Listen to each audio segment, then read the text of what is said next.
All right, here we are with another Saturday Night Live Zoom with the Master Fast realm where everything is possible.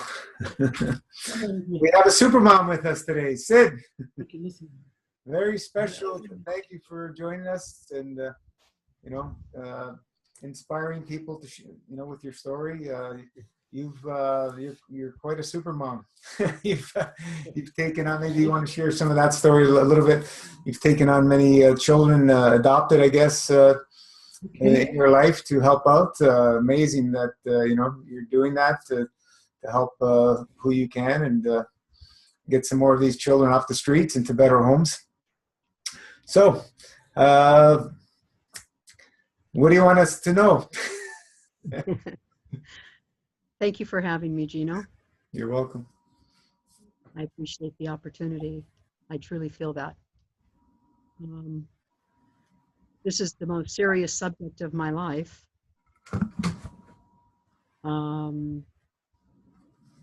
Each of children, actually.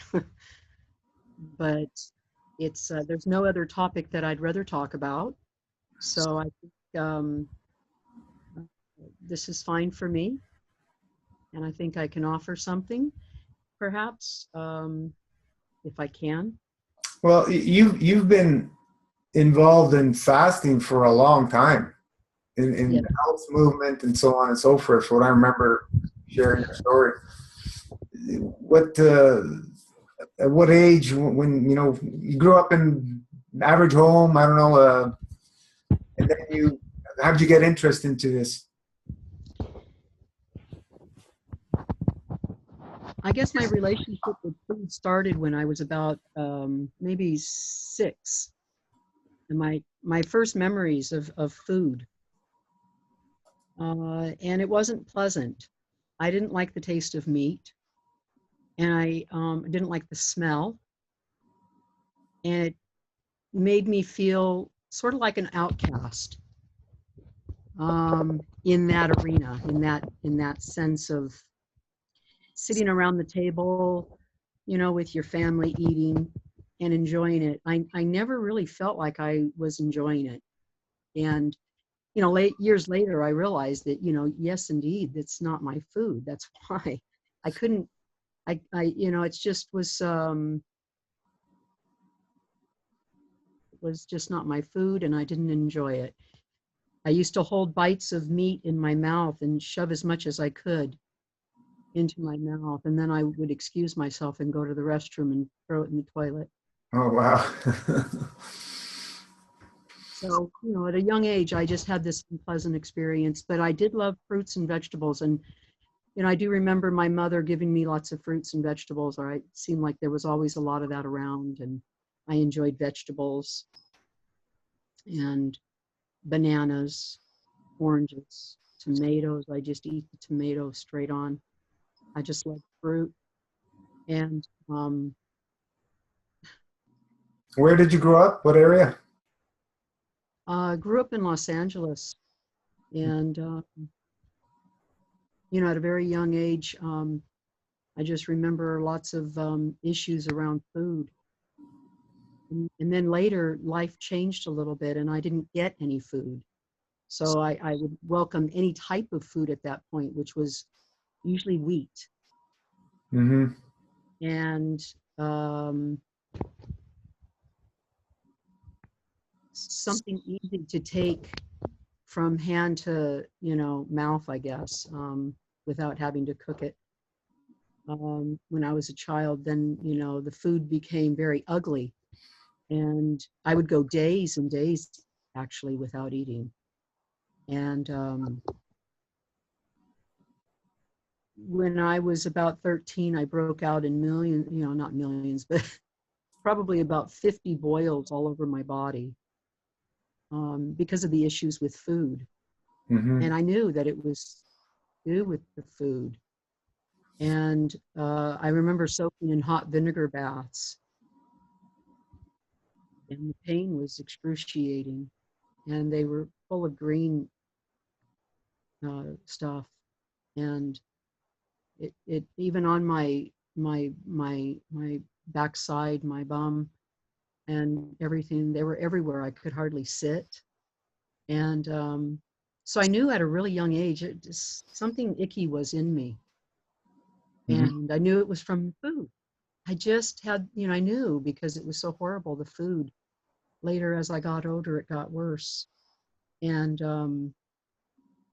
then the relationship with food was so ugly.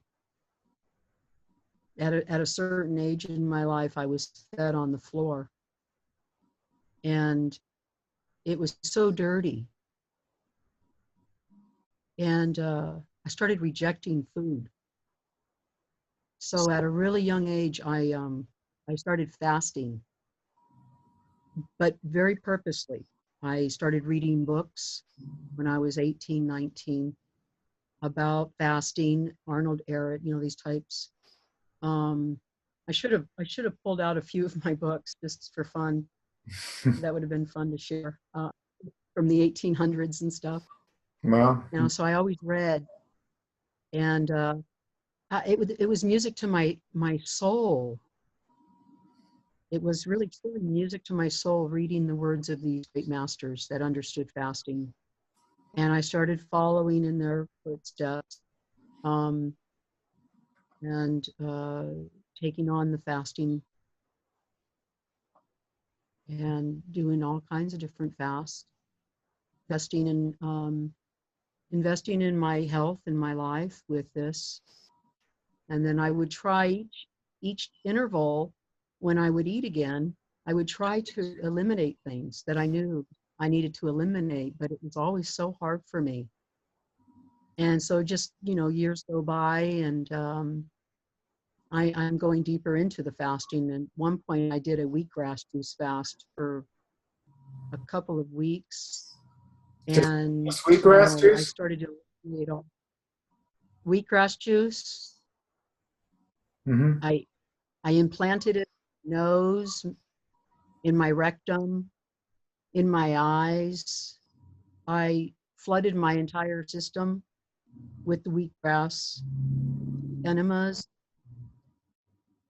And then after about 7 days, I started vomiting this horrific stuff, horrific uh, balls of like poison.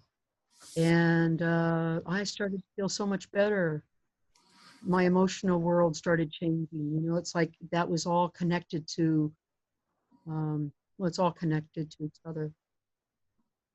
But yeah, so that's my fasting was always a part of my life. And just to jump ahead a little bit, I'll go back, but then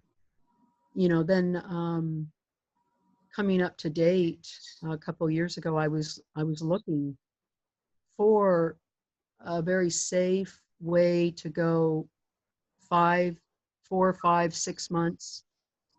But everything that I had researched, I knew that I was not going to be able to do that. I had to really keep looking, and I knew it would come because it always does with me.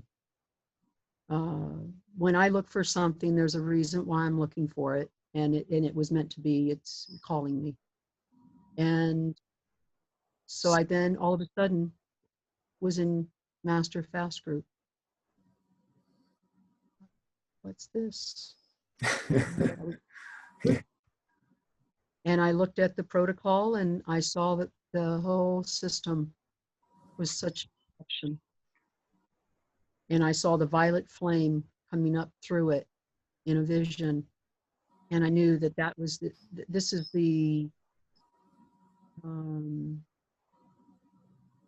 this was it for me. And I knew the herbs had been calling for a few years though. And I had already done grape juicing with Arnold Ehret. A lot of grape juicing and grape eating and that, and with the lemon. So everything that you had, I saw where what it was for. The juice, the acidic lemon washes it, washes it up. And then we've got the pudding that absorbs that stuff. And that stuff is alive, and it has some sort of weird parasitic consciousness It doesn't want to leave the host. Mm-hmm. And this is my experience, but everybody has their own. But it was parasitic in my lymphatic. I felt it. It was like an entity of some sort. I'm not going to say it was worms, but it could have been. But it was like that yellow mushy stuff that I experienced on releasing the wheatgrass. I mean, when I did the wheatgrass, it was like that stuff, but it was in my lymphatic still. I hadn't released it all. And so when I saw the protocol, I could see how this would help me because it would support me. You know, like as much as I felt I understood about fasting, I also felt that it was dangerous to go 4 or 5 months without the proper something. I don't, you know, like I said, I wasn't what I was looking for, but I found it when I found you, because that was it. Your whole program is perfect. You, I believe you came pretty much when we just started, right? Not long after we started sharing the page. I think it was a few months or so, maybe Yeah. 6 months, something like that. Yeah. And but the fasting is, you know, has been beautiful. Some water fasting, and it it didn't hold well for me. I didn't agree with it long term. Like I could understand maybe 3 days, but now I haven't really even had water for a year and a half. Going on 2 years, I haven't had any water. And you live in the desert, right? Yes, Mm-hmm. and I'm so hydrated. My mouth is always. My eyes are never. I remember on your first 108 days when you were complaining about being so dry, and then all of a sudden you switched after 70 something days, right? Yeah, that's right. Yeah. That's true. I used to drink at least a liter, and most of the times 3 liters a day of water. And you know, I used to have it next to my bed. I always drank water. I never drank Coke. I never drank, you know, that kind of stuff. Um, I'm a vegan since I was 18. Well, thereafter I became a vegan or a vegetarian, and then a little bit later on I became a vegan when I realized the ethics of the cheese and well, it's not just that. It's that my mind is so visual, and I see what I'm eating, and it makes me vomit. Mm-hmm. Thinking of what it What's is. what's your thoughts on water hydrating you? I don't know. I think it has something to do with overwhelming the lymphatic system. It seems like drinking that much water, I was overhydrating, and the body shut down. Mm-hmm. Can you hear me? Yeah, yeah, we can hear. Yeah, you said now you feel very hydrated compared to when you were drinking water. What's the main difference? Like, I remember you saying you do a lot of hiking and stuff, and it's very hot there. And Yeah, I hike without water. mm-hmm. It's I don't know why it works, except that it feels like I'm not overburdening my lymphatic system anymore. And so it's released itself to hold. Honestly, Gino, I'm not a scientist. I don't know, but We don't it need to just seems be. like it's. But right now you're doing before you started into this realm, you were with bottled water during your hiking, and you always had water with you, right? And now Yes. you're doing all the same things with no water. Well, And I think it's because I'm eating a lot of fruit. mm-hmm. I think that's the difference is, you know, that's all I eat basically. And mostly it's mono. I just will eat, you know, a bunch of mangoes or whatever's in the house during the season. I eat seasonally. I try to, but we like a lot of other things too. So, you know, apples or, you know, all year long, stuff like that. But we eat a lot of juicy fruit. And I think that's what's hydrating me. I think before I was raw vegan, but I was also eating a lot of fat, like avocado that I mentioned. Can you believe that? Avocados, yeah, I've been there. Yeah. And it just stopped. You know, it just stopped. So it was after my first 180 days doing the master fast, I didn't have cravings for avocados. Just vanished. And I always prayed that I could lose my craving for avocado. My two downfalls have been avocado and wheat. Mm. And I'll be honest, I'm still working on the wheat Mm-hmm. because, you know, once in a while, it's just like there's this emotional thing that happens. It happens first emotionally, and then my stomach follows the emotion because I want to stop. You know, it's like it doesn't feel good, so I use wheat Mm-hmm. to numb it. And it might not even be a bad feeling. It's just something that I don't feel like giving attention to, so I stop it. And that's part of what I have to deal with. That's my journey. Mm-hmm. We all have that special little journey. Some of us have to battle with 4 or 5 different items. Some people battle with cigarettes, alcohol, drugs, and then there's wheat and meat and dairy, and you know, I don't have any of those things to battle. Thank you, Jesus. Thank you, Buddha and Krishna too. Um, but I have wheat.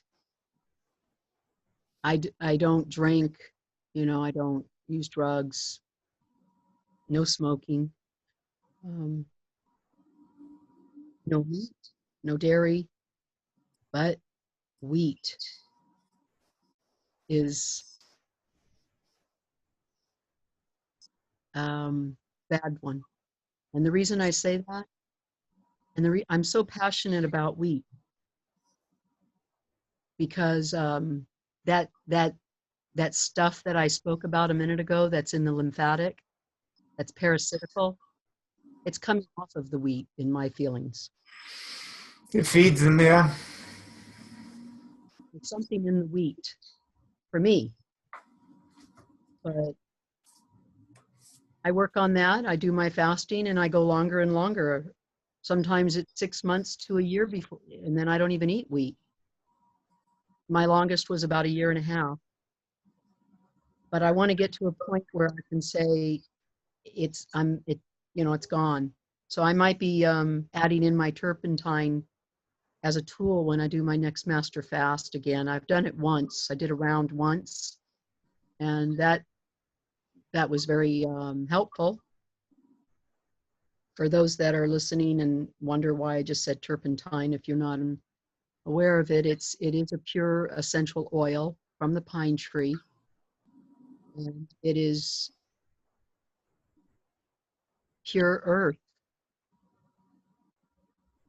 And it's the oil, not from the paint store, but it's the pure essential spirit of the oil. And you just, you hear little drops, teaspoon, you take it. And when I did take that, it did eliminate what looked like some parasites. I never felt like I had a lot of parasites, except for that stuff in my lymphatic. And I've never really experienced a lot of that kind of thing in my eliminations. So I never felt like I had a lot of worms or anything, but I have eliminated a few. There was a few. Um, but yeah. Um, Yeah, there's ones that we can see, and there's lots that we can't see with the eye. So who knows? If I don't think there's anybody who does not have parasite on this planet. Yeah. I speaking of parasites, I have to include this in my share. Seen it with my own two eyes. Parasites coming out of a child's head. Mm-hmm. You know, I didn't know what it was, and this little child kept complaining about her head. And finally, I thought it was something else because she had already been infested with some bugs. And then it was my job to sort of get the bugs off of her. That was my job. And I kept trying to get the bugs off of her. And then I thought it was maybe they had been biting her or something. But anyhow, so I took a closer look, and then I applied some hot towels and got a little head on it so I could pop it because I thought maybe it was a cyst. And when I squeezed on it, a long white worm came out of her, probably about 3 inches long. So then I took her to the doctor. I didn't know, Gino. Mm-hmm. Didn't move her fast back then. But I took her to the doctor, and they did a blood test and found out through her feces and her blood that she had parasites and an infection, mold, bacteria, was all living inside of her GI and colon and all in her, everywhere. She was infested. Wow. What age was she? 9 years old. So can you imagine somebody like that not getting healed? And I might not have done my job properly because I didn't have Master Fast back then. I did the best I could, eliminating what I could. But there's a lot of people that have worms at 9 and 10 and 5 that never got dewormed as a baby, maybe were born with worms, and they go their whole life, 50, 60 years old with 50 pounds in front of them. They think that's just their fat or their belly. They have no idea that stuff is living inside of them. Yeah. Yeah, if the mother especially has parasites, the child would be born with parasites. Mm-hmm. Yeah.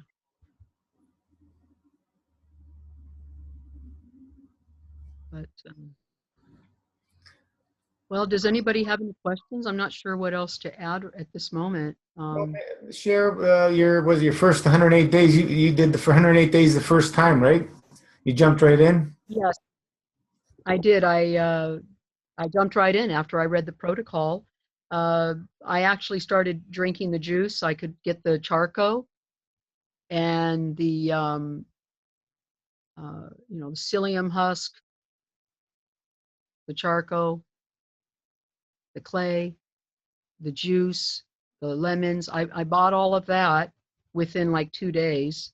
And then I just ordered my tinctures. It took only a week, but I had already started drinking the psyllium husk and doing all of that. And went that first 108 days was remarkable because, as I said, I was looking for so long for a beautiful fast. Mm-hmm. And I felt like I'd been waiting for so long. I'd been looking and looking and trying to figure out something. So then when I finally started the fast, it was just like nirvana. I mean, I was so pleased to be given this gift. It's so holy. And I went into it so beautifully. And I really skated through. I had not too many issues. But before I started the fast, I did have a lot of pain in my liver where I did have some spasms, very deep spasms. I mean, like where you wake up and cry, and the pain was pretty severe. But I didn't want to go to a doctor. I kind of had a feeling like something might be wrong. But Avocado, maybe.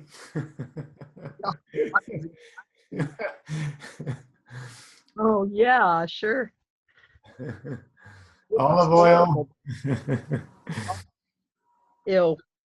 But yeah. And so I had some of that pain, and then I had some kidney pain for about a week. It was really horrible. I could hardly walk. But I was really eliminating that fat, like you say. Something. That's mucoid plaque and all that kind of stuff. I experienced all that people talk about, and it was just so nice. But I also felt like I was really walking on cloud nine all the time. I felt happy. I was going to the gym every day, taking my dog out for the canyons, hiking in the canyons. The first one, I think that that was, yeah, that was hiking. I just remember hiking and thinking, I think, maybe a couple of miles is okay, but not 5 or 6. So after about maybe 70 days, I cut some stuff down and a little bit, because I was starting to get a little bit, not weak, but just like a little spent. Like I wanted to reserve my energy because I do have a lot of children. Um, and I just paced myself, but I still did my exercise, my yoga every day, and that really helped move stuff. Um, and I still like to practice that. Yeah, movement is crucial. We need to move, otherwise we turn to stone. Lisa was asking, how old were you when you found Arnold Ehret and started fasting? What was that time in your life? Well, that was, I have a very strange relationship with books. Um, they appear in my life, Mhm. in my library, on my bed. And Arnold Ehret appeared on my bed one day when I was about 18. I don't know who gave me the book, Wow. but I got the book and I read, and yeah, Arnold Ehret, Mucusless Diet, Rational Fasting. I could read that book probably over 200 times because it was music to my ears. It's crazy. I've read it a lot, Um, but not that much.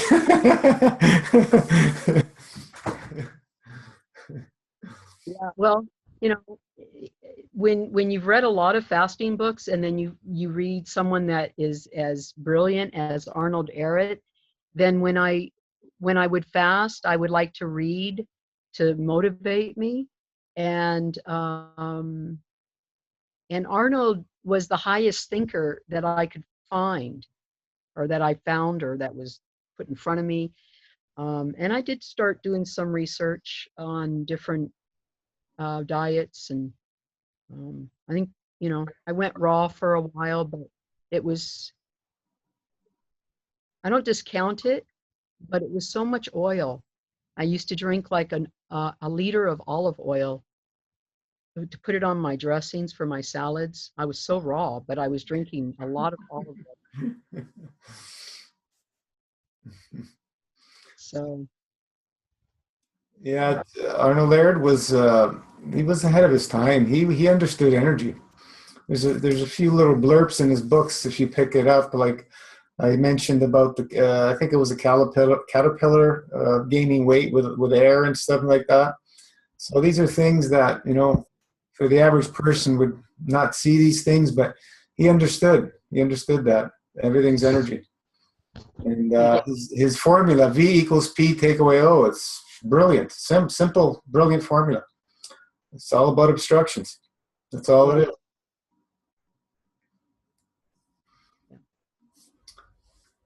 So what do we got here?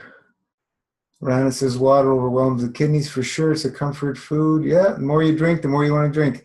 Sandy, how did Cyd learn so much about the tie-in between emotions and organs? Um, well, sorry, I'm moving around. Can you hear me okay, Gino? Yep. I'm sorry, this device is the only one that I have at this point. So I had to use my phone. Okay, But just try to keep it still. okay, sorry. When I was really young, the relationship between the food and the emotions played a big part in my understanding. Um, I was able to see how, like, even in the food itself, there were emotions. Meat holding most of the violent emotion, but some of the emotion were parasitical, which is where a lot of people get stuck right kind of in the middle there. And then the lighter go on to the vegetables and the fruits, it becomes, I don't see that aspect at all. As a matter of fact, I know I don't. There's no, none of that is on fruit and vegetables that I can see, or herbs. I don't see it on anything, but I do see it on the other side. And then when I would eat that, I could I could feel that I was eating something, and um, it affected me. And so I started seeing different aspects of the body, um, you know, that held different types of emotion for some reason. Plus, then I started studying more about it, and it would come, so you learn, like the lungs, Sandy. You were mentioning, if this is Sandy Dewey, Mm-hmm. you were mentioning that earlier, I think, something about your lungs or something. So I think a lot of people have a lot of grief, and because that you can control your breath, but when you have a lot of pain, you kind of hold your breath. You don't breathe deeply because it's almost like you're afraid to feel it, because it's just right there on the edge, but you got to breathe in, but you don't want to when you're in pain. It could be emotional pain, physical pain, and then you're holding your breath, and then all of a sudden you're starting to hold all that emotion in the lungs. So a lot of people have a lot of lung issues. Um, they cough stuff up. It seems like everybody coughs mucus up. They're releasing stuff out of their lungs. The lungs is huge. It's a detoxifier, but still, we also hold a lot right in the lung. And if you were a smoker, man, that stuff. Oh, that's got to come out. That's that black tar. Uh, oh, that's really holding a lot of stuff, and Along with the it. diet. if I can see somebody who, let's say they're on a pretty clean diet, and they smoke, they will not be as plugged up from the smoke as somebody who eats, everything dairy and all that stuff. It'd be two different scenarios completely. True, because the fruit is washing them constantly. So Yeah. yeah.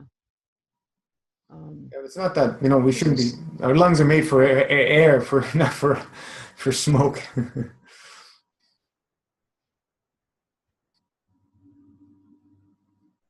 Um,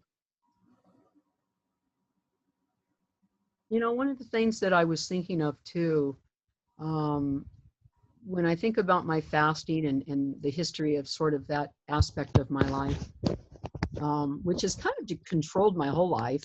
It's really been the main focus of my life, is my spiritual path and my fasting and meditation. But one of the things that I always felt this driving motivation to become unstuck. like there was something always in me that was just stuck. And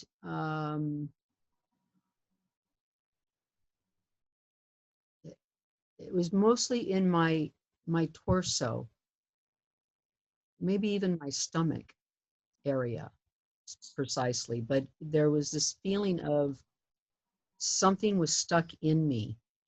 And I always, after every single fast, I always used to think to myself, well, whatever I'm doing this for, I'm closer to healing than I was before. And I always felt that way with every fast, but it has to become a lifestyle. If you really want to go somewhere with the fasting, and you're interested in spiritual life, then you really can have a nice time, because they both really go well together.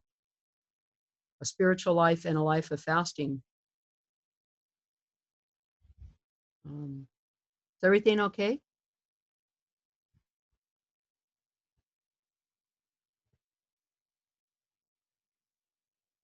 Anyhow. Gino, are you there? Yeah. Continue. The dog was barking. Okay.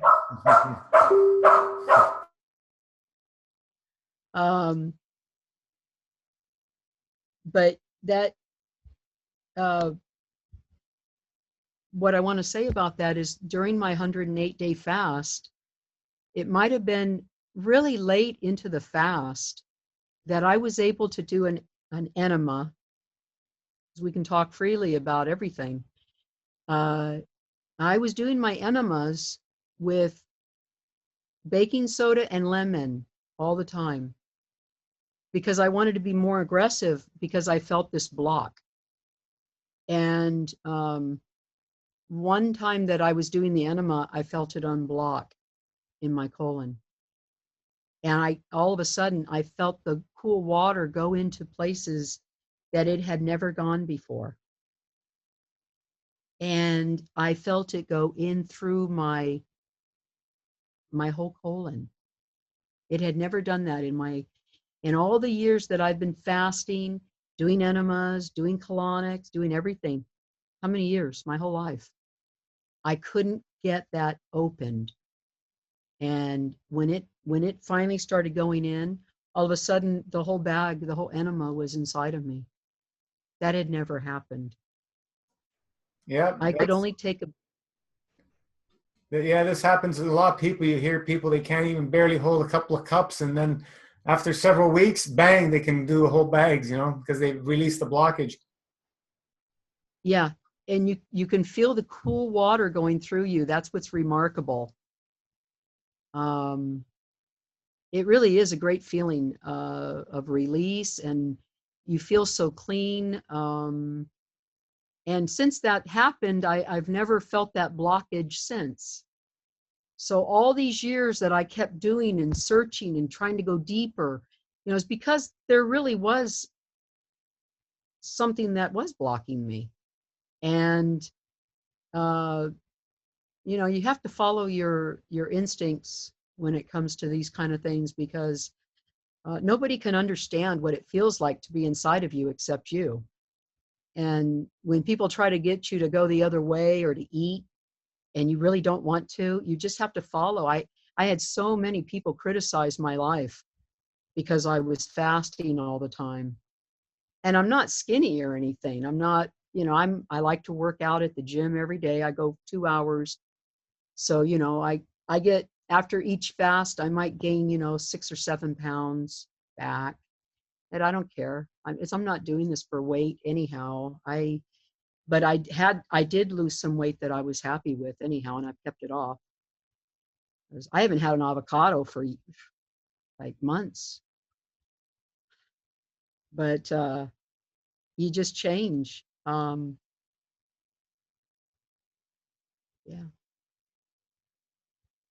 What do you got? Sandy here. I've been thinking about my mom quite a bit since she passed on 5 years ago this month. Condolences and blessings, elevate her soul. Rana, holding the breath is also a protective mechanism, as in Buteyko method, raising the CO2 level. Yeah, the body's trying to rebalance itself. So you hold your breath without, you're doing it consciously, but now we understand. So we could do things consciously and correct. Peter and Bree, hi Cyd, what was your experience when breaking your fast, especially the first long one? Oh, nice question. And thank you for all your comments. I broke it a few days before the 108 days. I bought some papaya, and I laid them on the counter, and I tried to attract myself to them, and smell them and become interested in them again. And it took a couple of days. I knew it would take a few days, but it was fine because they were also getting sweeter as they sat on the counter. And that's my recommendation. Get your fruit, a week before or 4 days before that you're going to break your fast, and lay it on your counter and try to be attracted to it. Each day, maybe even hold them in your hand. I took the plasma energies. We talked to each other. I know, but we did. 108 days, at least you think you're doing it. But you're holding the fruit and you're taking in the energy, and you become very conscious of that fruit and how it started out as a flower and the sun hitting on it every day. I just became very attracted to the fruit. So then after 108 days, 109 days, I just went right into the fruit on 109 days and cut it open and ate the papaya. I Great. didn't care. It's a great tip. You have a conversation with your fruit before the day comes for a few days or a week. Yeah, and then it's also very sweet when you do cut it open because you've held it a few times, and it's also, plasma. You're giving it something too. Yeah, intent and emotion, exactly. So it's nice that we can hold it,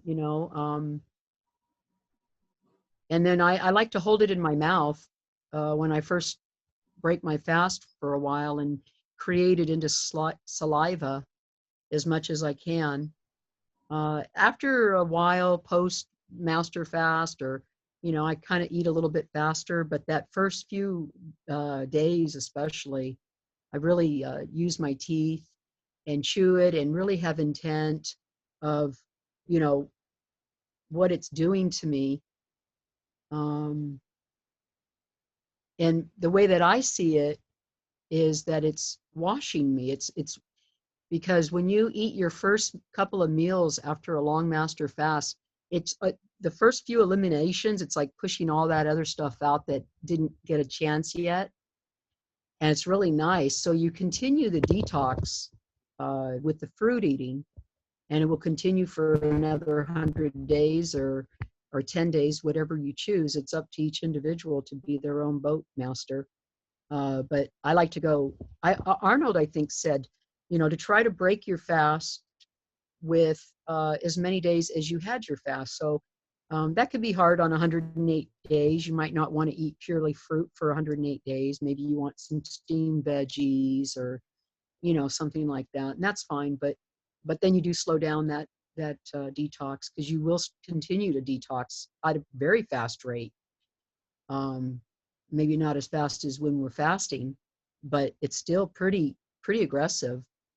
And then, but my downfall, like I said earlier, was the wheat.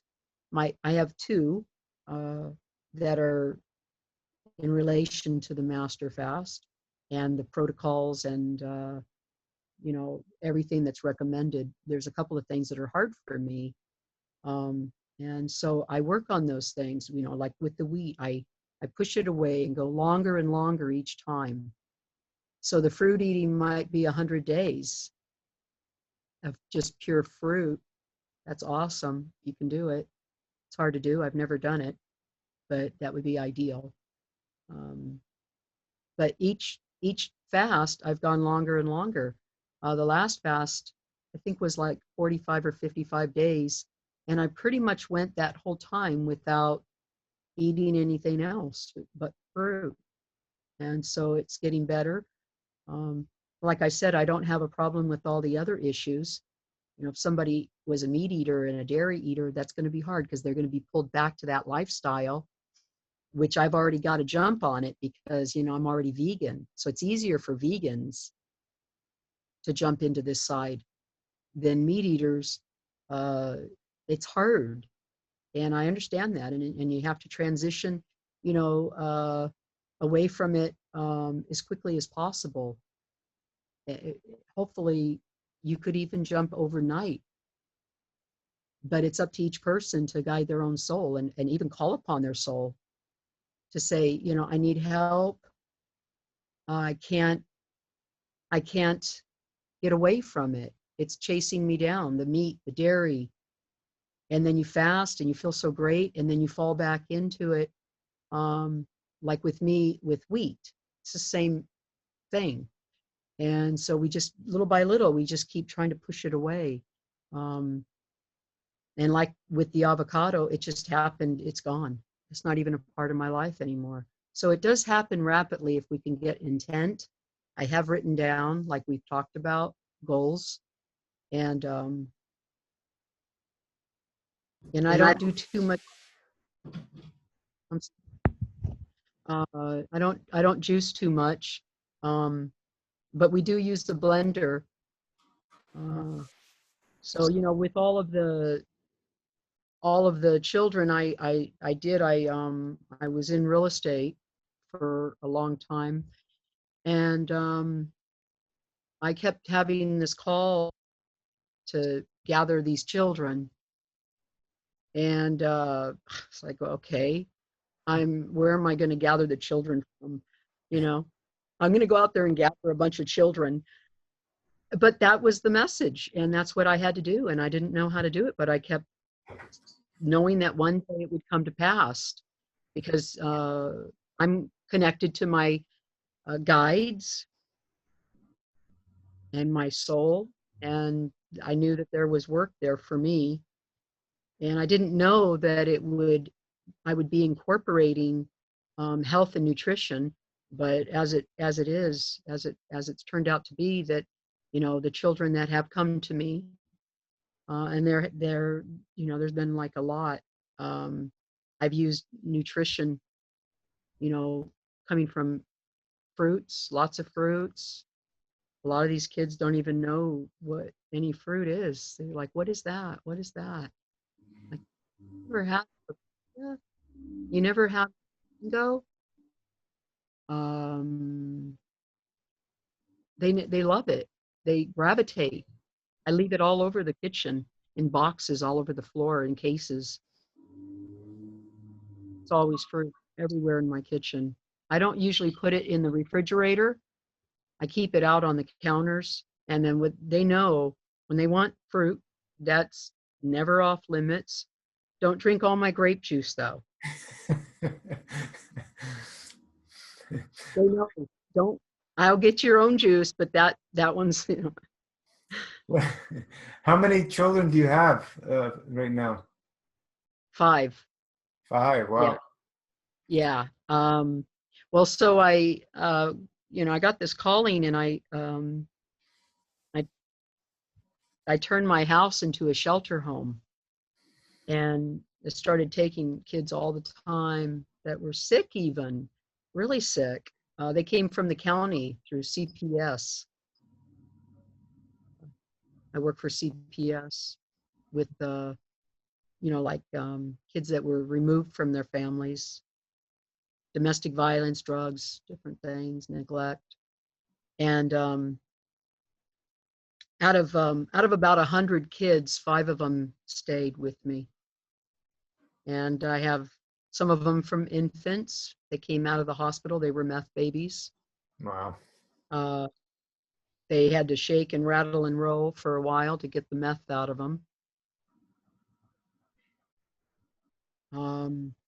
It's a hard thing, and you can smell it. It's a nasty smell. And you got this beautiful brand new baby right out of the hospital. Beautiful baby, you know. and then you're holding it, and it stinks the most foul smell, like rat urine coming out of them. And you got to live with that because the baby needs to be held. And you're the one that's doing it, me. You know, these babies, I had to take care of them, and they had to lay on me because they have to. And then I had to live with that smell for 2, 3, 4, 5 months. That rat urine smell. I kept lots of lavender oil, a lot of lavender oil all over me, the baby. And then all of a sudden it's like less and less. And then one day you give the baby a bath, and you notice that you still smell the soap. And then maybe a few hours later, you're like, oh, I still smell the soap. It's gone. But it takes that long. Mm-hmm. It takes that long. And so 5 of them stayed with me.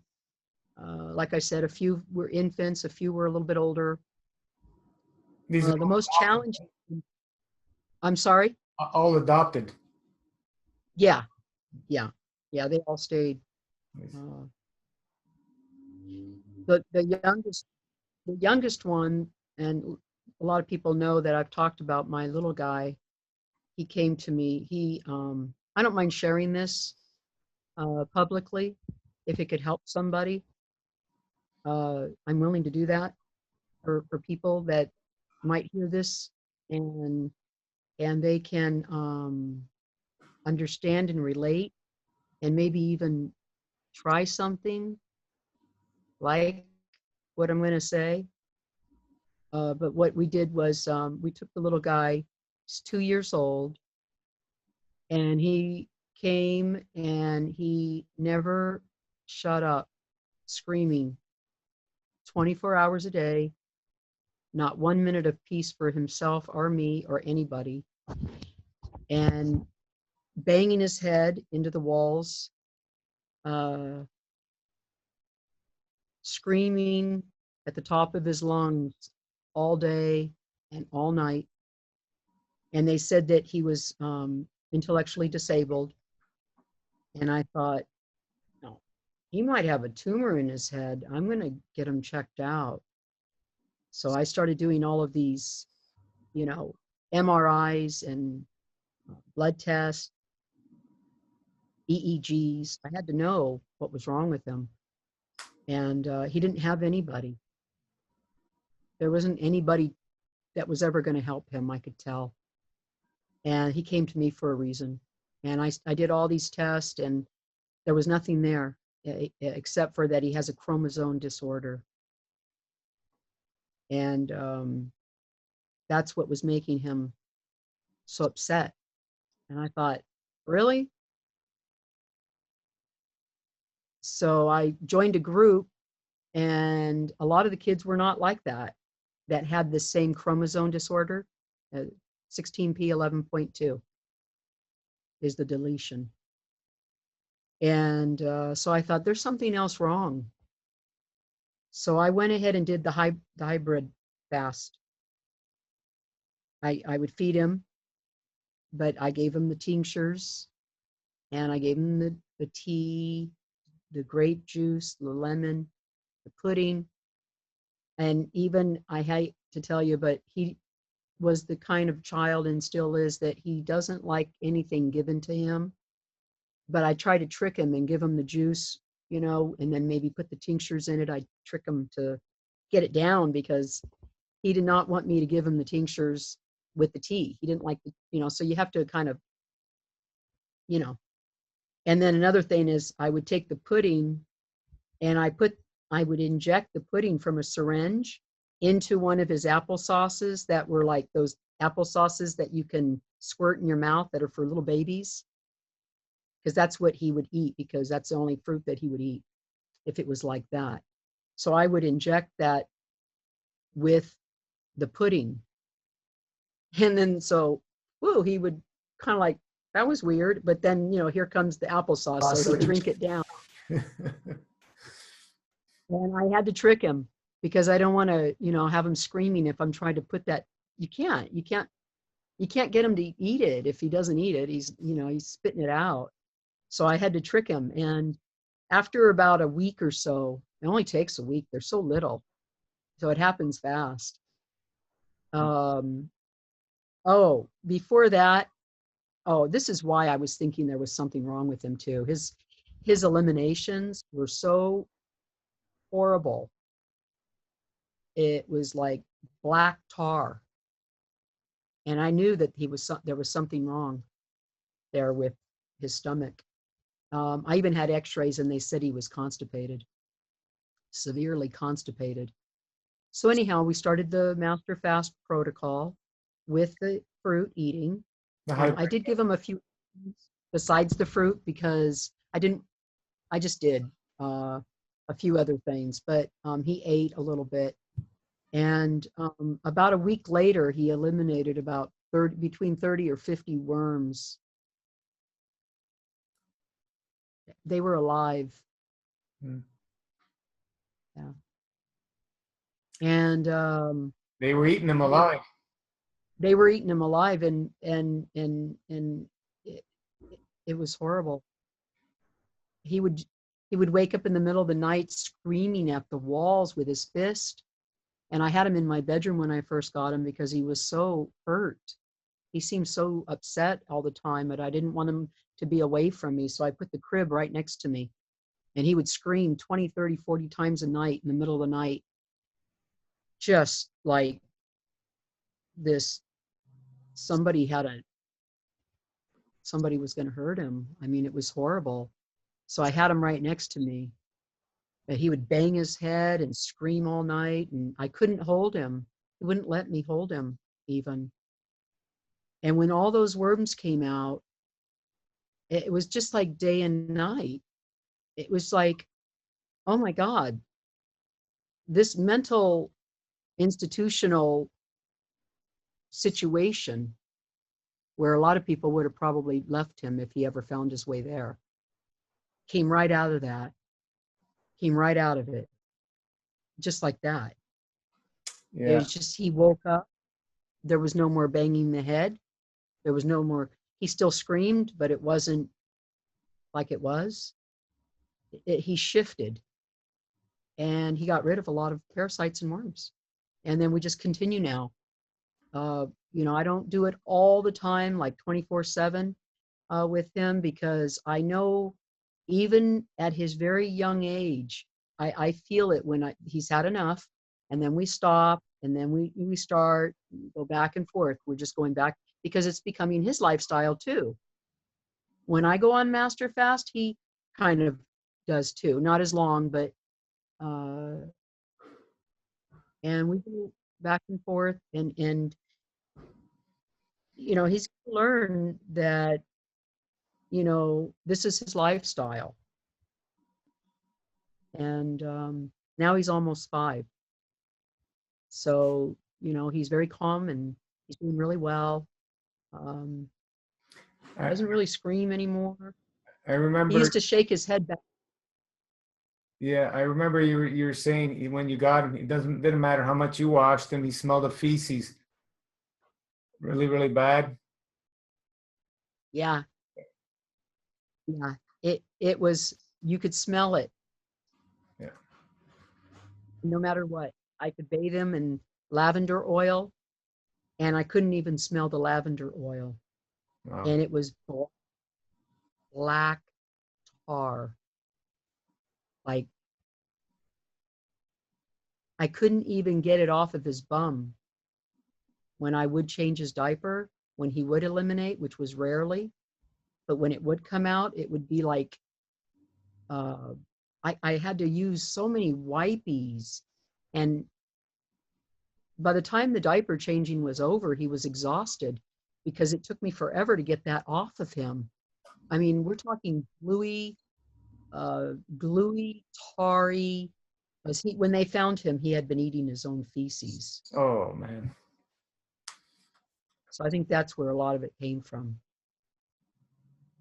But you get these babies that are in hospitals, and you know, maybe somebody might someday watch this, and they're working with disabled children, and they're saying, wow, that kid, what she just described is just like little Joey. I wonder if maybe he's got worms or parasites. Mm-hmm. So it's something to think about, even with the little ones. It's not just people that are 50 and 60 years old or 70 or 80. Nope. It's babies. Babies have worms sometimes, you know? And so we have to continue to fast and cleanse and, you know, be conscious of it. But yeah, I don't know. Yeah, it's my mother said when she was pregnant with me, she was severely constipated. I was constipated all my life growing up. You know, it's yeah. So it's you got to clean it up, get the obstructions moving, get everything flowing again. Everything corrects itself. Doesn't matter what names they give it. Mm-hmm. A lot of people have a hard time believing that the intestinal tract or the whole GI and the colon and everything is like 35 feet long. They can't believe it, that you can be backed up from here to the other side of the wall, you know, and for every foot that you have, which is 35 feet, you can hold a pound of waste in Easy. each. So you've got 35 pounds just in your stomach area. That's you know, I'm very visual. So, you know, when I can hear things like that, it's like, that's going to take some time to cleanse. Because in that opening, you know, let's say you have an inch or whatever it is of your colon in the opening area, but it's so small now, it might only be a quarter of an inch.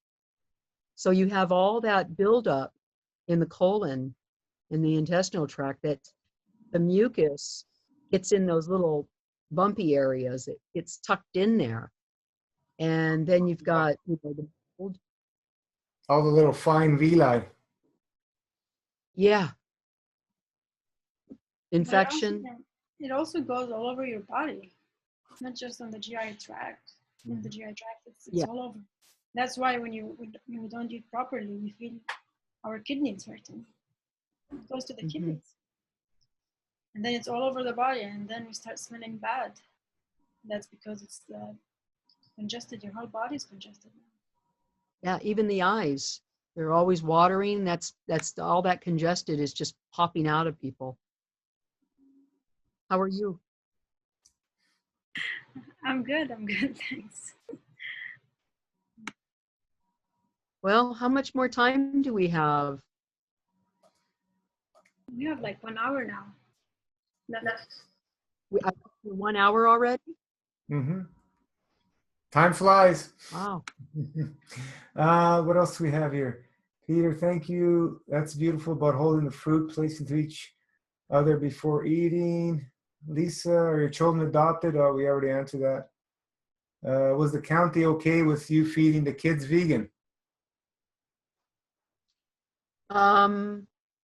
Funny, I have been investigated many times.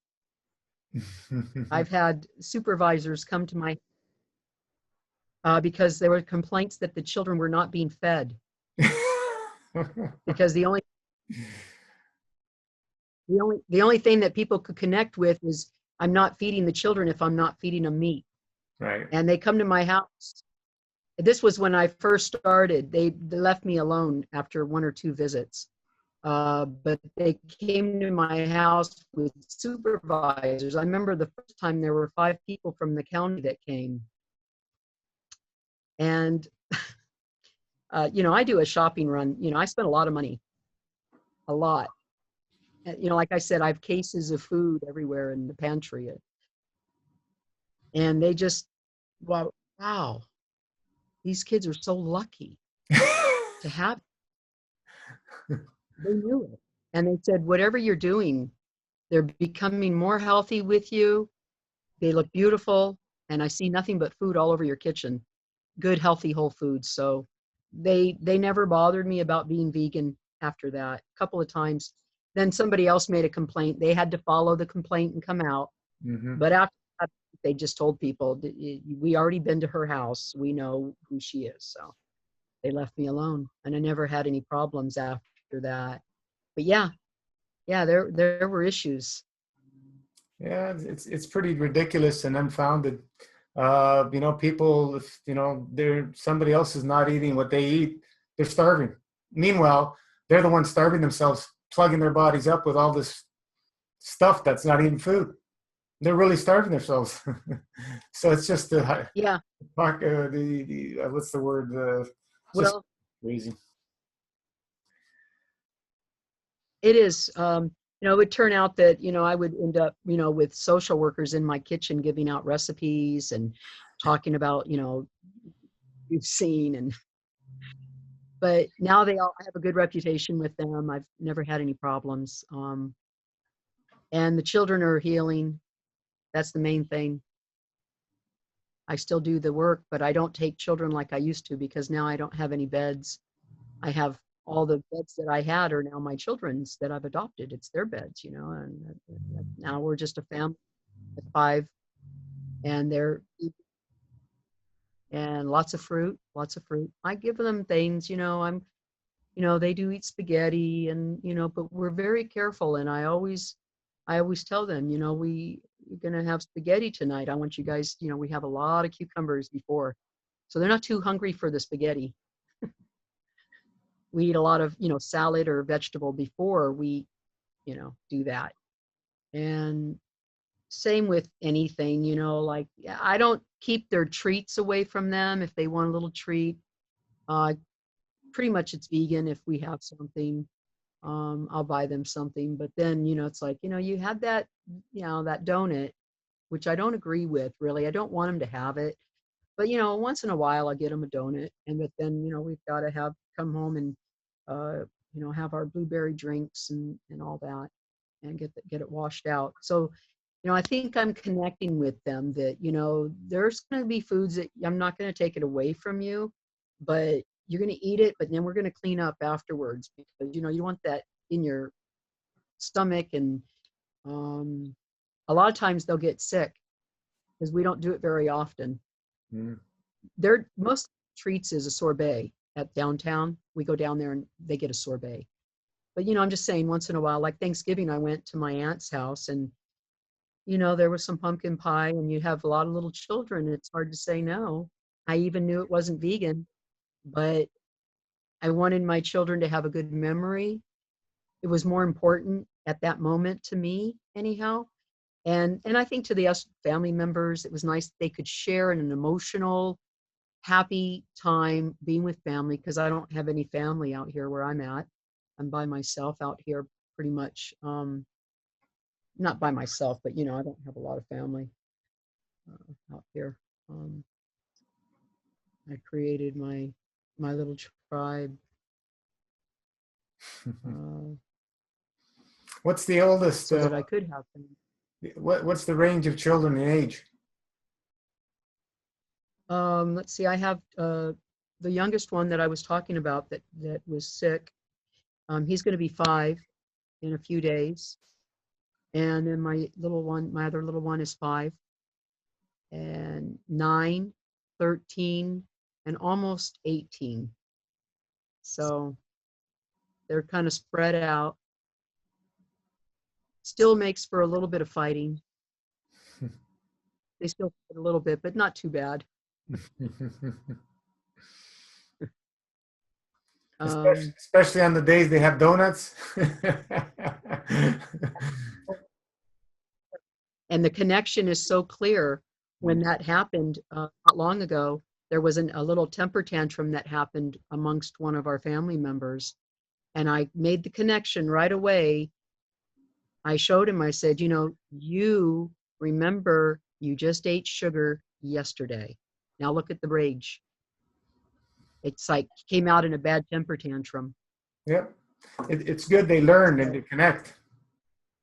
It is. And, you know, they like eating lots of fruit. And my one daughter, you know, my oldest daughter, she really enjoys, you know, when we make a lot of raw stuff, you know, raw pizzas, and we goof around with the dehydrator, make kale chips.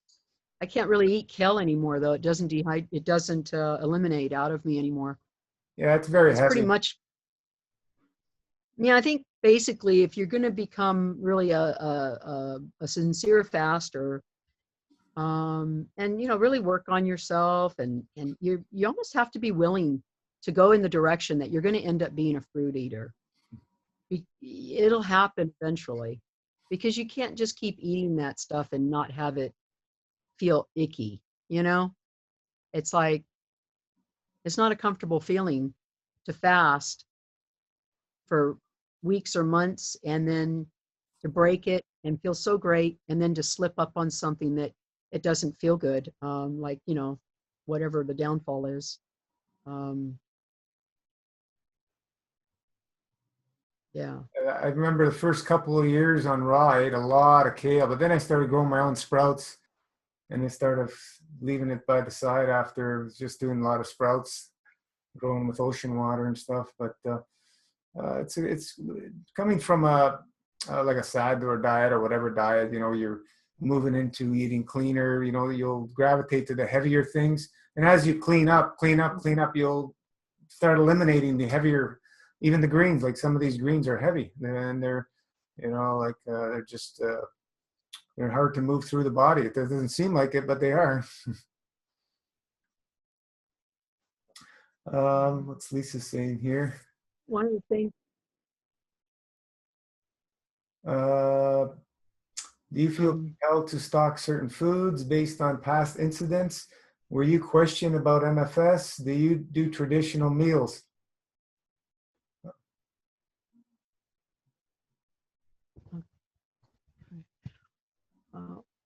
I'm sorry, could you read that again? Yep. Do you feel compelled to stock certain foods based on the past incidents? I guess being questioned. No. No. No. You just Am I questioned about MFS, yeah. No, who would question me? You mean Your kids are healthy. from what I was talking about? My kids are fine. Yeah. Do you no, nobody questions. do you do traditional meal times? Yes. Yes, we have on the weekends I always make a nice breakfast for my children. And then we always include a sit-down meal at lunch on the weekends if we're at the house. Sometimes we picnic out and they run around and eat food at the park or something like that. But then at dinner time, we usually sit down pretty much every night. Once in a while, they want to sit around the TV because there's a movie on, and I don't mind that. You know, if they want to sit and eat around the TV once in a while and watch a film. But pretty much we sit at the table and we eat traditionally, just like any family. It's just, you know, it's vegan food instead of flesh. My little girl, she's 5. She has a song for me almost every night. It just started maybe about a week ago.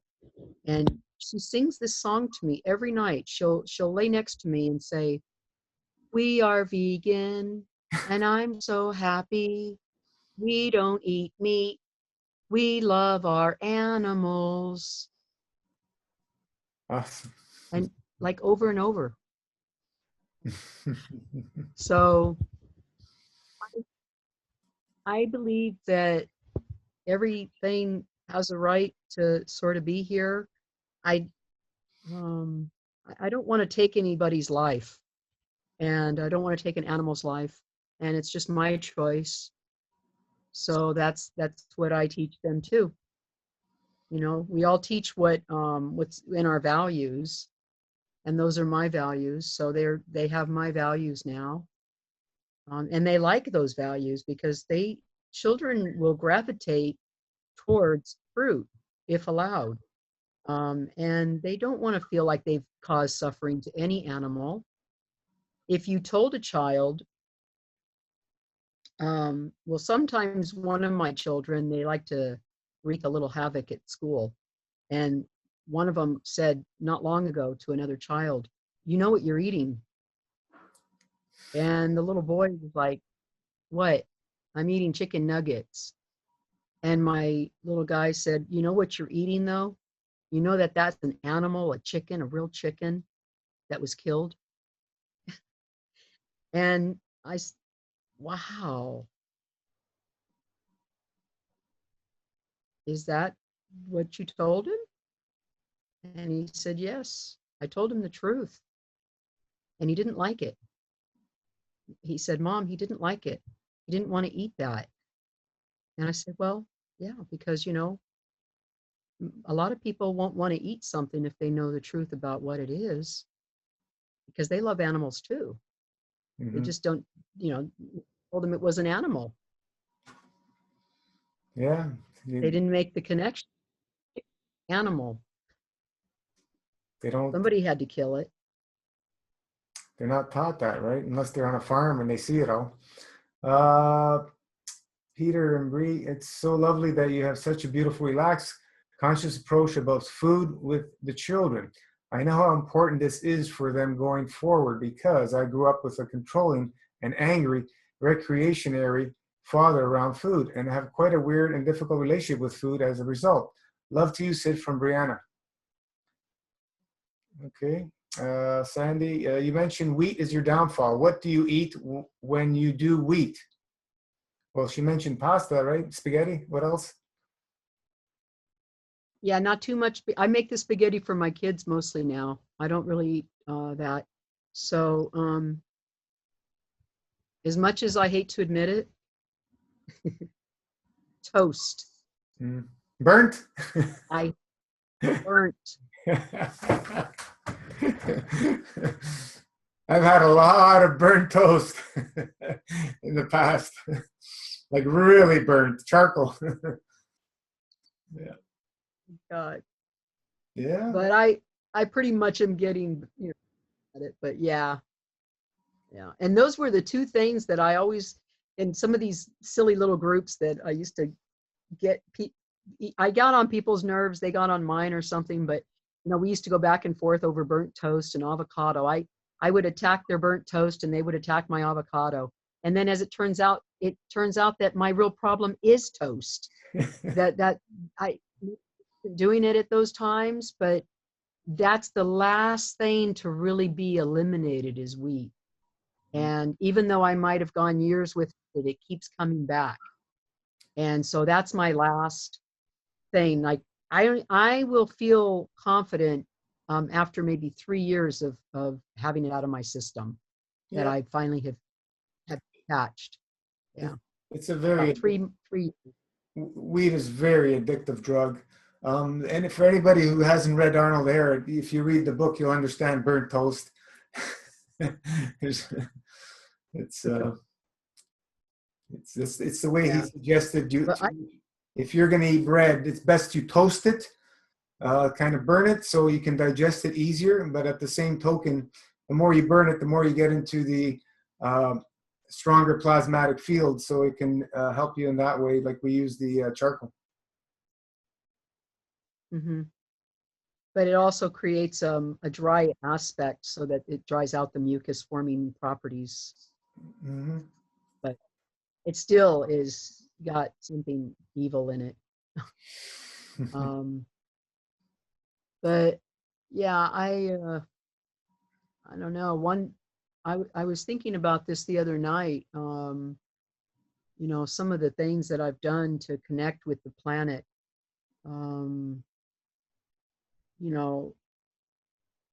I've been known to put dirt, really good dirt, that soil, just a little micro, little teeny bit, put it underneath my tongue and hold it.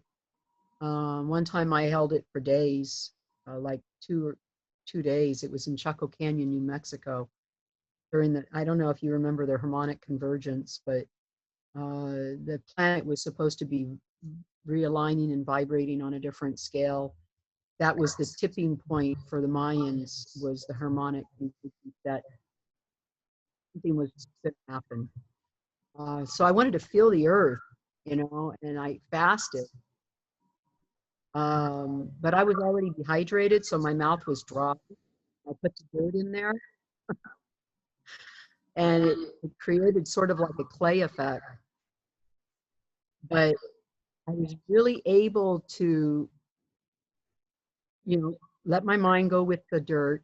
The soil was red, and to really feel it, you know, a connection to the topsoil of this planet, and what level it's vibrating at. And then, you know, so now I've gone from using that upscale my vibration level to the dry fasting. The dry fasting takes me completely to if the dirt is, let's say, a level 1 fraction of, let's say it's like it 50, and then the fasting is maybe 500, but the dry fasting is 5,000.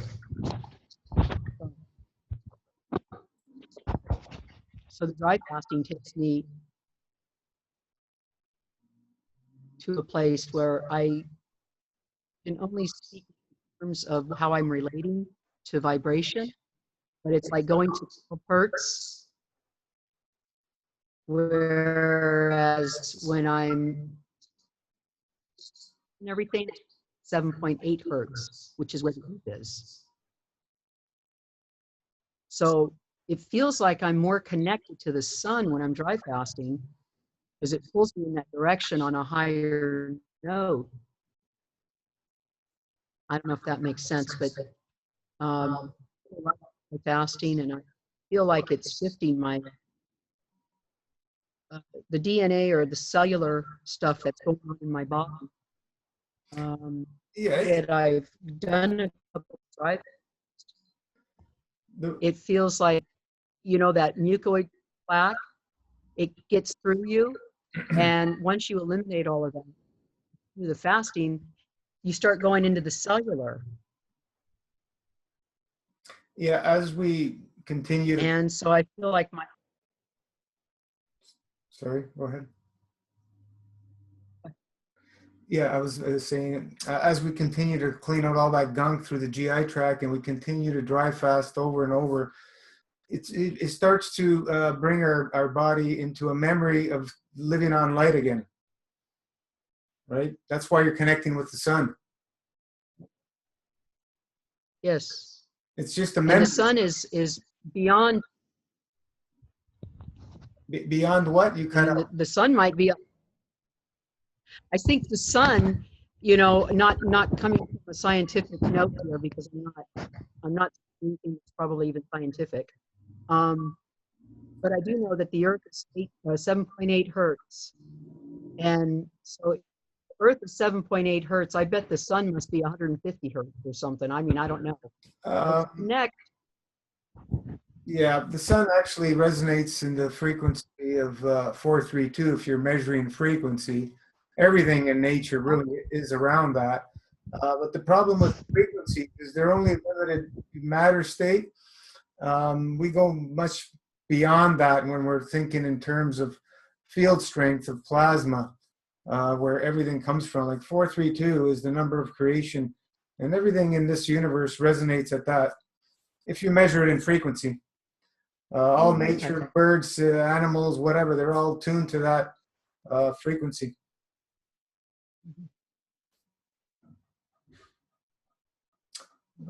Where we got another one. Peter, have you thought of trying gluten-free toast as a way of transitioning off wheat? Missed that couple of minutes, bad connection. Are you using anything but wheat or other grains or? No, because I've tried dehydrated crackers and veggie crackers. It helps, but they don't even really use that either. I feel like it's too dehydrated when I eat crackers now. So I hardly ever really dehydrate that much anymore. So I really don't use anything. And I'm just going to keep fasting. It'll be eliminated soon. Getting ready on Monday is going to go for another fast. I'm getting started the last couple of days, just mentally going, okay, we're going to go for another run. And I have this on my nose still, a little spot. Thought it was a bleeding wound or something on my nose. And I went to the doctor because I had something else I had to talk to him about. And he said, you know, what's that sore on your nose? And I was already in Master Fast. And I said, well, it's been there for a couple of years, but it's actually going away now because I've been doing some fasting. And he said, well, I still want to do a biopsy. And I said, well, I don't care. You can do a biopsy, but I'm still going to do what I'm doing. And then they took a biopsy and said it was cancer. And then they wanted to send me to a surgeon to cut it out. And I'm like, no, I'm not doing that. I'm not going to do that. I'm going to continue with my fasting. And then I stuck some wheatgrass juice inside with the pulp and put a Band-Aid around my nose and held it all day and all night. And it just totally disappeared practically. But for some reason, the last couple of days, it's flared up again. So I said, well, here we go. This time I'm determined that I will stay on the fast until it's gone. Yeah. And if it's more than 100 days, then so be it. I don't care. I'm not going to have cancer on me or whatever they call it. I don't want it. And it doesn't feel good. It's real itchy. So I don't want it. You know, I don't want to have something on my body that is, you know what it feels like? It's really weird. It feels like there's an opening, that something has created a vortex. Mm-hmm. And there's stuff that's traveling in and out a little bit. So I think now that I've just said that, I think I am going to have to go to the health food store tomorrow and also get some wheatgrass and pack it in there tomorrow. Because I think when you have sores on your body, etherically speaking, on an etheric level, things are traveling through. And, you know, all of our openings are openings for stuff to come in and stuff to go out. And you have to be careful, especially with sores, because it attracts a certain frequency. But the wheatgrass juice, which we use as our tool in the Master Fast, you know, we can use these and like we've talked about, and you can do implants with the wheatgrass. You can put them on sores, and this is so. I just have to continue on, and knock it out once for all. So I'm still working on those issues. Once we live the lifestyle, we don't worry about these things. Right? Just continue. Yeah, it's fine. I had open sores all over my body for over a year after I went raw. Just stuff oozing out. It all gets solved eventually if you continue. Mm-hmm. Lisa, I had red scabs erupt from some of my oldest moles on my body. Yep. These things, but then they disappeared. Yep. It's just the body just purging as fast as it's trying to find the path of least resistance to get it out of you as quickly as possible. That's what happens when you fast. Sometimes it'll be out of your skin because the kidneys are just not open enough. So it'll go out of the skin. And eventually, once the kidneys open more and more and more, you'll see less and less and less. And everything will go out that way. And your toxic toxic load, your obstruction load, as it goes down, you know, it's everything could be, your organs can handle it properly. As long as you live a lifestyle and you're in continual, what we call detox mode. We should be in continual detox mode. That's why we have our dry fasting schedule, daily, weekly, monthly, blah, blah, blah. It's can't stop. What are you going to go back to? Eating every day, 7 days a week? It's ridiculous. That's old thinking. That's moving away from the light. You know, we're moving into the light. You need to eat less, and this is the lifestyle. Less is more. And then just imagine if the whole world tomorrow ate half of what they ate today. What didn't matter what they ate, but they just cut it in half. That would be a huge shift in you know, the psychology of everybody. A huge, massive.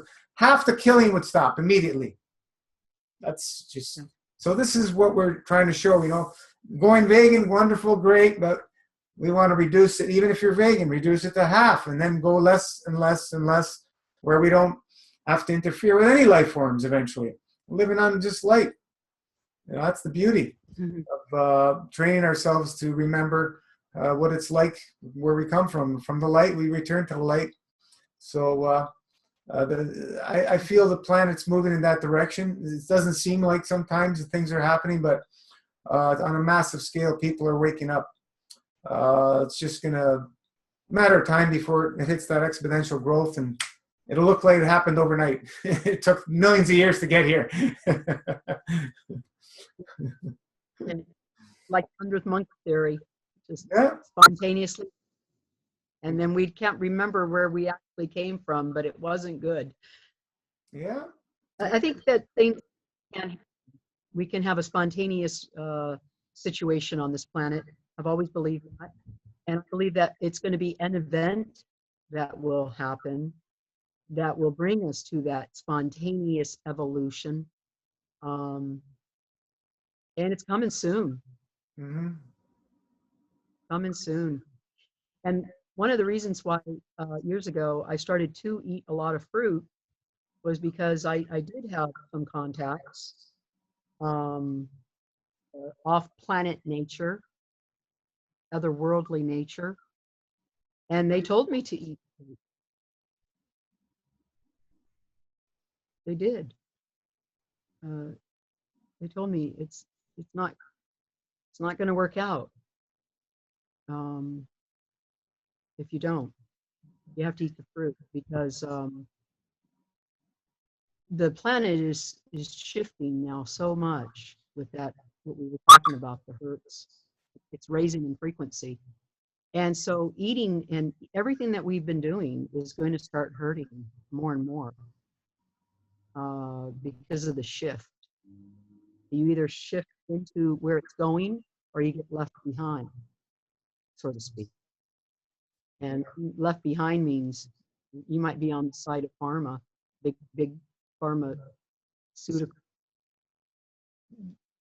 land of the death, land of disease, land of over there, or you're going to shift and shake off the DNA, shake off the darkness, and you're going to shake it off and go into the light via fasting and fruit. Is help us. That's how we get there. Meditation. Yeah.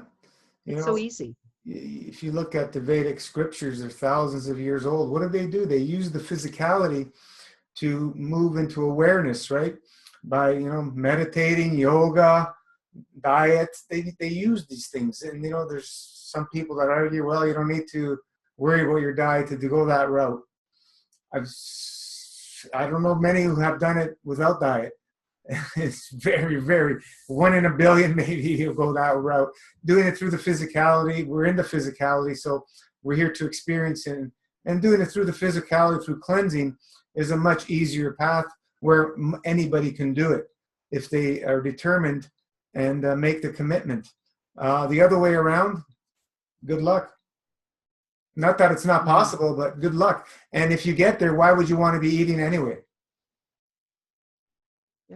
Why would you want to be eating third dimension food to weigh you down? It's doesn't make sense to me, but, you know, everybody has an opinion, I guess. and everybody has a journey to experience. Anything else to the top of your head that you want to share through your experiences? You've done 108, the first one, right? And then you've done. Hang on 1 second. Yeah. Hang on 1 second. Yes. Yeah, go ahead. I'll be out in a minute. Yeah. Yeah, I did the 108, and I did 43 days, I think it was, 45, 55, and then I did another 40 or 45. So, and then this one I'm going to start on Monday. You remember I'm sorry? You remember the month and the year you started the 108? It was last summer, not this past summer, but the summer before. It was 2016. June, July, and August. Yeah. Yeah. And then I fasted this summer too. I did 55 days in August, July and August. And, but and then in between I did those 50 days. So now this time around I probably didn't. I have a feeling that's where it's going to have to go. Yeah. You know, yeah, I don't, anything more to add. I just feel like, you know, with the herbs, I want to say one thing in the herbs that we take, the tinctures. I think that everything that we do in Master Fast, if we can just talk to it, like going back to the fruit, before you start your Master Fast, hold the tinctures in your hand, and, you know, you're going to be going on a journey with them mostly. I mean, with everything, but this is it. This is going to penetrate into the lining of your colon, your kidney, your lymphatic. It's draining into every aspect of your brain, eyes and teeth and roots. We'll be saturating ourselves with these friends, these foot friends. And that was always so powerful. When I'm on the Master, I'm really connecting to the herbs. Now, do I talk to him every day and all that? No, I'm not saying that, but at least connect with them a little bit. Like, really be conscious that this is going to be like a medicine almost, you know? It's going to go deep. And we're so lucky that we can take in this form of plant medicine without any obstructions. There's no obstructions because we've stopped eating. So this rich, dark medicine, I know you don't want me to say that, but the energy is going to go and saturate us completely. And we are going to raise in vibration far beyond anything that us even can imagine. We're just going to go higher into each frequency, and even more than here we are, you know, in November 2017. Things are coming that's going to even go higher in our frequency. And as we meditate and use the herbs and use the fasting, we are going to be seeing things from an aspect of multidimensional sight.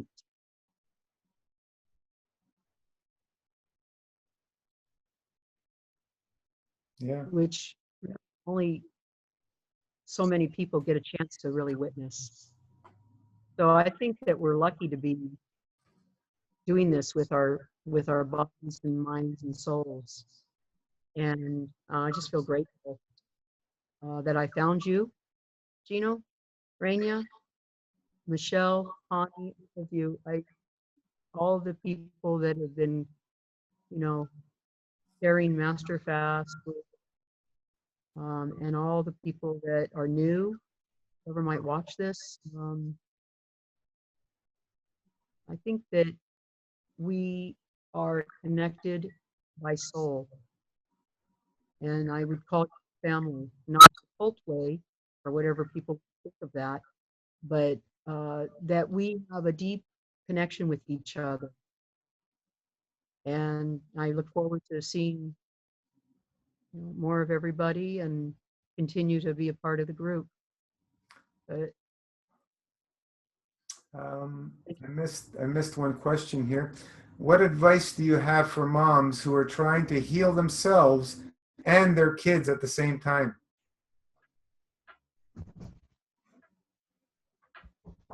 I'm sorry, just a moment. What was it?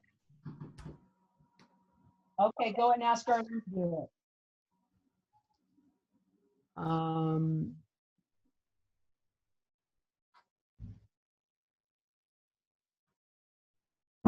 I would say just, yeah, you're doing it together.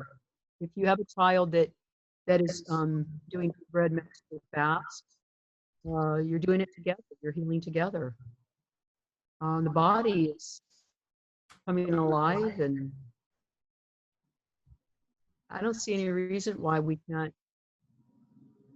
If I'm going to put the highest form of what I call plant life in my body, which is the herbs, why would I only give it to myself?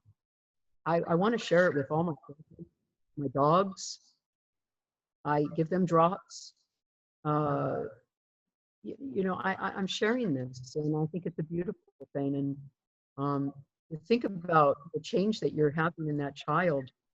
They're learning how to take care of themselves genetically at a very young age. We always learn how to wash our teeth, wash between your toes, but your mom never taught you to get that enema back. That's just, right there with taking your bath. There's nothing wrong with an enema, and feel better. You have a stomach ache. I think people get really weird about, I don't know why. They see it as some kind of weird sexual thing. I'm going to stick something in my rear. You stick a toothbrush in your mouth. It was, my parents had enemas when they grew up. That's what the first thing they got when they got sick. Yeah, they took an enema. Yeah, that's what their parents gave them. That's the way they did it. So it was nothing new for them. But I remember my mother gave me an enema when I was young a few times when I was sick. So that's what they did. Mm-hmm. Yeah. But I have a dog that I've been giving her the tinctures, and I do give her the CBD. And she had a tumor inside of her that was about the size of now it's the size of my fist. So, we can shrink all this and get rid of it, pick it up. Yeah. I think as we vibrate on that higher level, we take off disease. Mm-hmm. We shake it off. It can't stay on us. Do you have them on the Master Fast Pet Protocol? Yeah, pretty much. They do the pudding, and I give them drops. Have you given the animals enemas?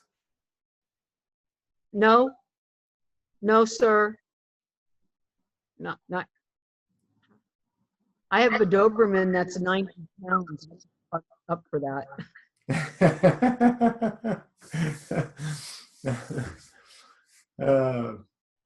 I don't know. Michelle has done all the kinds with all different animals. She's been working with them for many years, 44 years. And she does the same thing on animals as we do on ourselves. Yeah, it's so great. Yeah. All right. We have a few people on here tonight. Anything else, or we can... I think I got all the questions. I don't think I missed any. Sometimes it scrolls down and I miss some.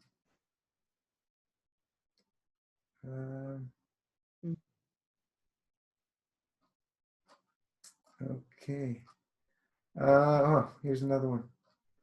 Have you dealt with wanting to eat larger quantities of food than you feel you should eat. I think we all have.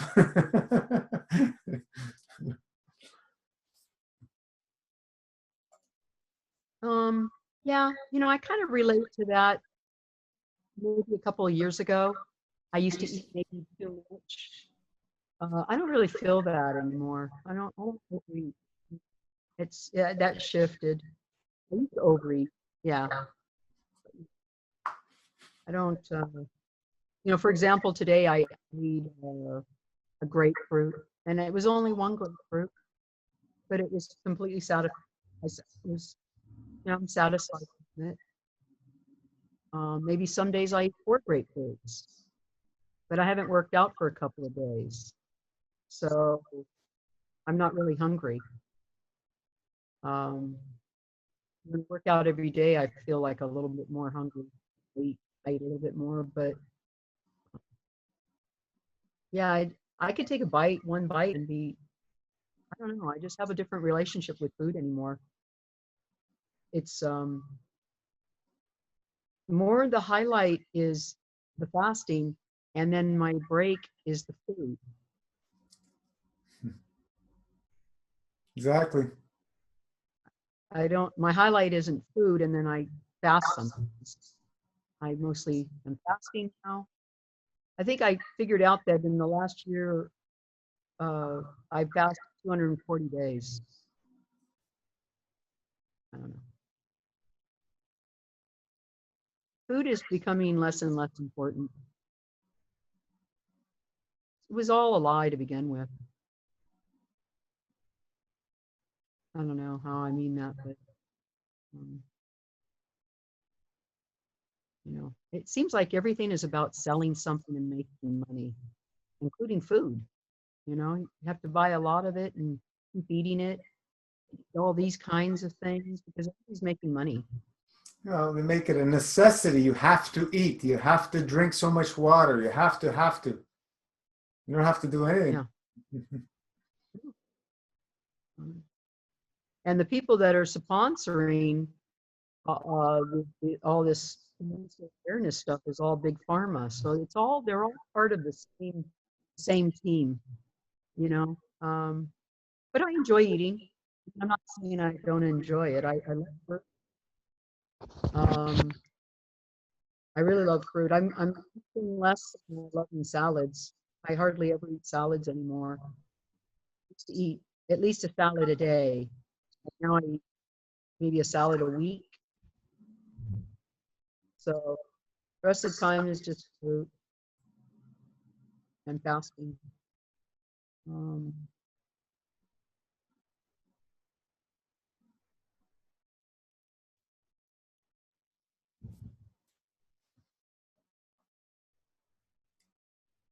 Yeah. All right. We're coming close to the 2-hour mark.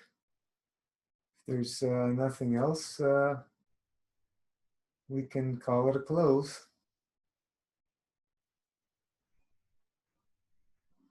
Sounds good, Gino. All right, Cyd, we'll let you get back to your children. Busting my door down. To go. Yeah, it's best to get back. Thank you for sharing your time so much, and your time on the board helping people. It's awesome, and we'll see you back on the board and continue inspiring. This is all we can do. Okay, Gino. I can't see who all is. Thank you to everybody for being here. Yeah, Jeffrey, Peter, Bree, Sandy, Matthew, Dave, Rana. Thank you, Cyd. Lisa. I love you all. Plasma love. Use your hands to feel the plasma. Use your hands. I want to just say one. Yeah. I want to tell you one quick story before I close. Sure. When I was a young child, I cut my hand open all the way across, and it made an opening. And I had to have stitches, of course. I think I had like 35 stitches. Ooh. And ever since I got that hand cut open, I could feel things. So I used that to feel my fruit, to feel people's energies. I can hold my hand up and feel it.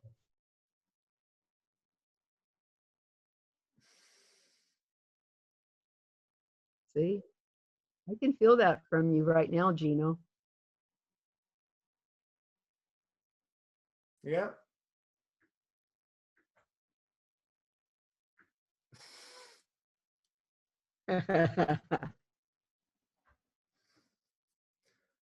Awesome. It's all energy. Doesn't matter. Time, space is an illusion. So if anybody wants a plasma healing from Cyd, just hit me up and say, send me some plasma love, Cyd. I'll send it to you. Okay? All right. Okay. Send me some plasma love, Cyd. Plasma love. I love, baby. Plasma. Always plasma love. It's the highest frequency. It's the beautiful Plasma love. violet.